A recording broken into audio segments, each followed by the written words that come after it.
If you want to be a great manager, then you need to get good, honest, constructive, upward feedback.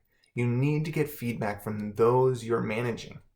Otherwise, you're basically operating blind. You don't know how people are experiencing you, how your work is translating and trickling down. You need to get good upward feedback.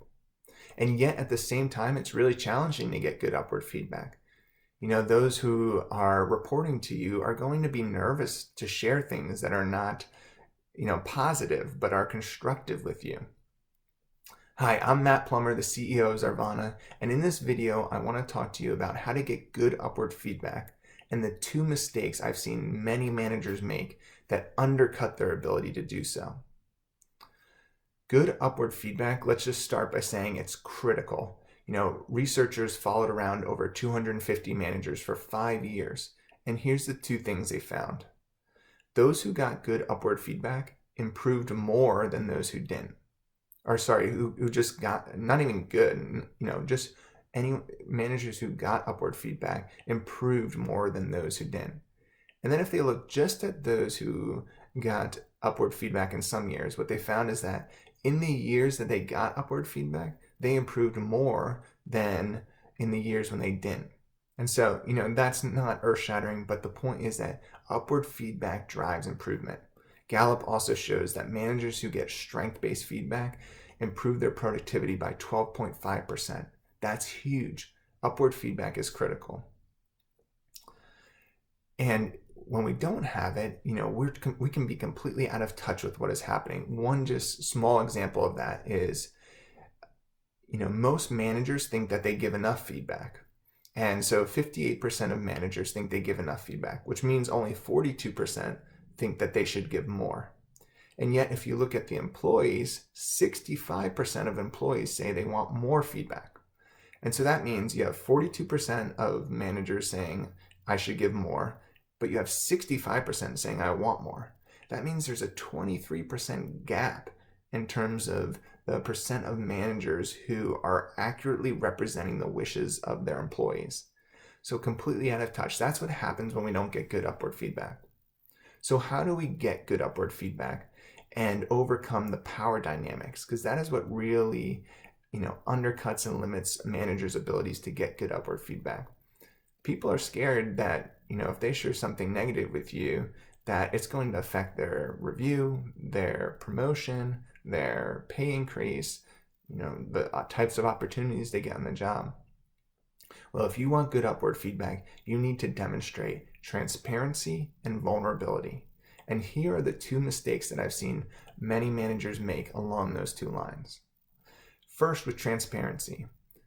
Many times in team meetings before I became a manager, everybody on the team would know that the project wasn't going well, the client was unhappy, or, whatever else, but things were not good. And the manager would come into that meeting and they would make it sound like, oh yeah, things are not bad, like we're doing well, like everything's fine. And that was done out of a good place. The manager was trying to protect the team from some of the chaos that was happening, either with the client or their boss or, whatever else.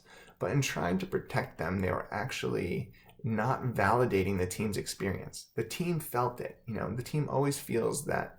And so there is a role for protecting the team, but there isn't a role for misrepresenting how the project is going. Misrepresenting how the project is going basically tells the team that if the manager isn't willing to be honest about the challenges and the downfalls of a project, how can I as a team member be honest with them about what I see is not going right? You're not modeling transparency, and so they're not going to demonstrate transparency in the upward feedback they give you. You have to validate, I know things are not going so well, or I know the client is, been very challenging, and then you can redirect it and refocus it towards the positive. But if you skip validating that and misrepresent it, you're going to keep people from being honest about the constructive feedback they have. The second mistake is around vulnerability. And here,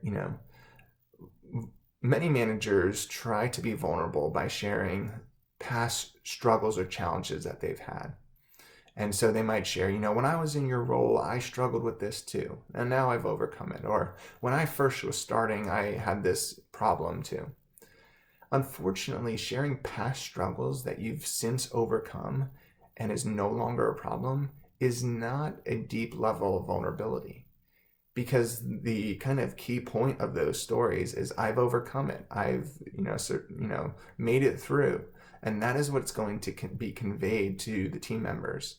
What you need to do if you want to be truly vulnerable and invite people into sharing constructive feedback is you need to share current challenges, constructive feedback, problems that you're having.